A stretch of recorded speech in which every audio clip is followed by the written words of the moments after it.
Hello and welcome to Kornucopian Kennels. This is week one of our digital webinar. So in week one, all we work with is sit and recall and leash work as well as focus.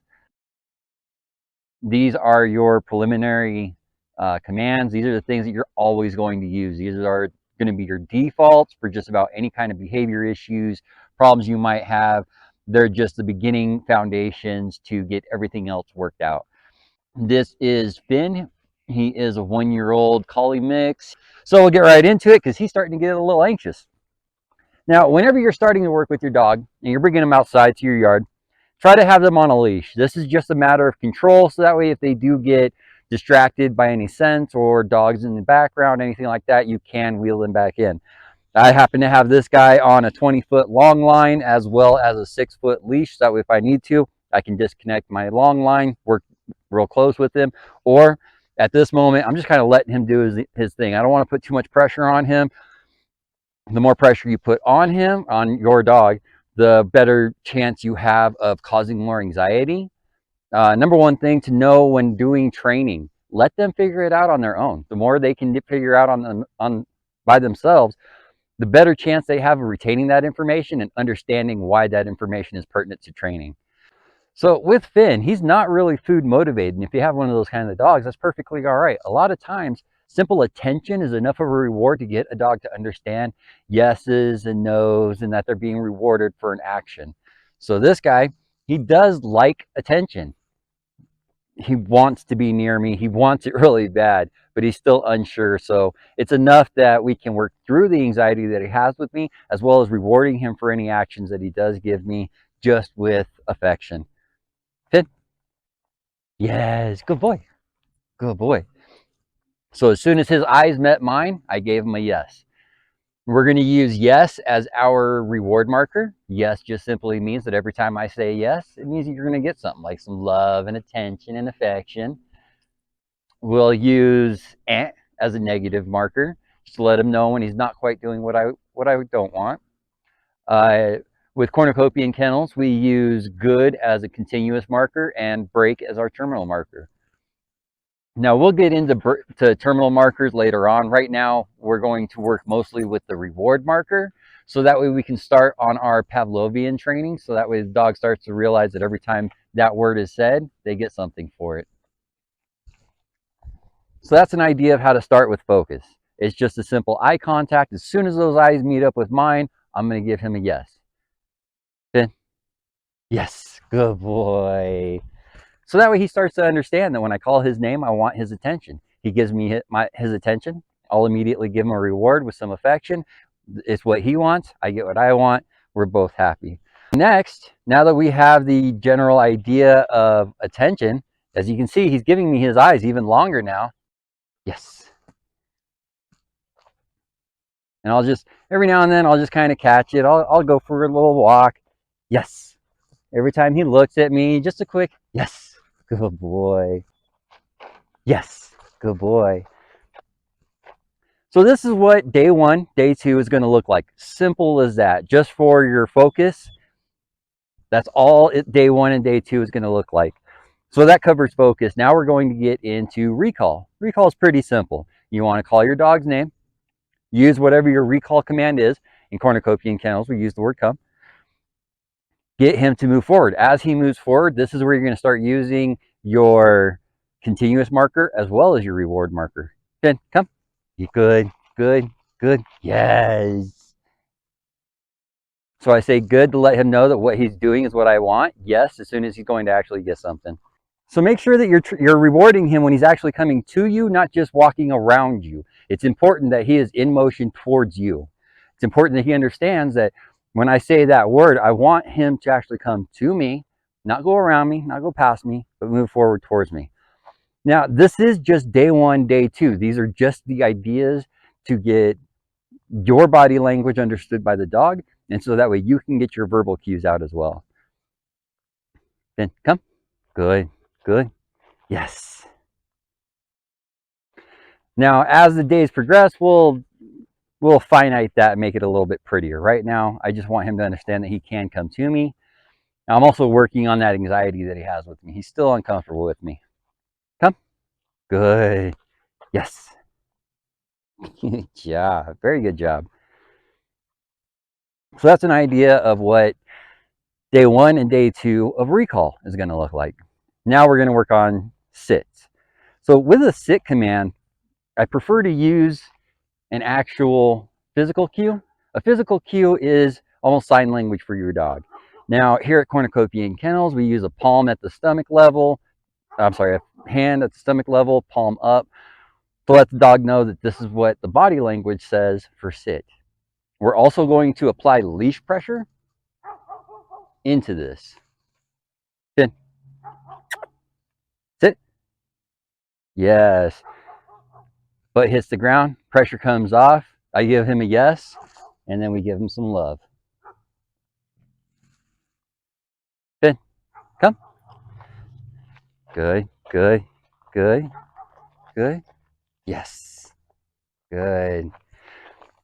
So another reason we use the leashes on the dog as we're training is that way when he's doing things like that, I can give that momentary pressure. You probably don't even notice it in the camera unless you're looking really hard, because it's just real quick little twerps on the leash, just little pops. So that way he understands that where he's going isn't right. He needs to correct himself in some way. The more he learns what to correct on his own, the better off he's going to be. This is also a chance to start working in multiple training techniques all at the same time. So I can get my focus, my recall, and my sit all at one time. Come. Good. Sit. Yes, very good. So there's a dog barking in the background. We had a little bit of a distraction for a moment, but he worked through it. I got his eyes, told him good. I got recall, told him good. I got a sit, told him yes. I continued, and then I rewarded for that chain of commands. I'm just helping him understand what my body language says and what my verbal commands are. Kind of re-educating him in a new language for the most part is what's happening. So it's super important that if there's any other family members in your home, if they expect to be able to have the dog listen as well as hopefully you will get from your dog, then they need to participate as much as well. We have gone over focus, we've gone over recall, we've gone over sits. Next is loose leash walking. Now, I'm not one to expect a heel, and I definitely don't expect it within the first week. If you are expecting a heel, don't expect it until after this 6-week program. More than likely, you need to build on commands. You need to build on your dog's understanding of you and your body language and what your expectations are before you have such high expectations. To get a dog to actually heel really close to you creates a strong bond, and it must show that you have full control over your dog. Once you get through this 6-week program, you will have that full control. The dog will know exactly what you mean, exactly what you're saying, and then you can build on it with heels or jumps or whatever else you may want to build up to. So now we're going to start working on leash control. So as you can see, I took my long line off. Now it's just me and him real quick. Now we're just going to go for a walk. Now for me in Kornucopian Kennels, what we do is we always have our dog walk on our left hand side. Pin. Good. Come. Good. Yes. So now I'm going to use that leash pressure to get him to come to my left hand side, get him nice and close, and then we're going to go for a bit of a walk. I'm going to go this way so I can stay on the camera. Good. Now you see the pressure in the leash. There's nothing. That's exactly what I want. Good boy. He's getting a little worried because I'm eyeballing him a little. So I let him get ahead of me. I do it on purpose so that way I can actually correct him. Good. And then we'll turn. And I want those moments where he's not paying attention to me for me to turn. Once he starts to get ahead of me, I give him a little pop with the leash, get him back with me. He gets away from me again, give him a pop. It doesn't have to be real hard, so he doesn't need much as far as a pop to stay right by my side. And the same thing, he's getting distracted by this dog over here, so I'll let him walk. Oh, nope. So you see there already, he's slowing down. He's paying attention to me. He's already got his eyes on me. I didn't ask him for his eyes. But yes, good boy, good boy. And then sit. Good. Good. So there I corrected him because I said good. I didn't say yes. There wasn't a reward coming. Good means I want you to continue that behavior until I tell you your reward. Can you sit? Ah. So when you have something like this happening and the dog starts to lay down, yes. Now I'm going to give him a reward because he did. He got back up for me.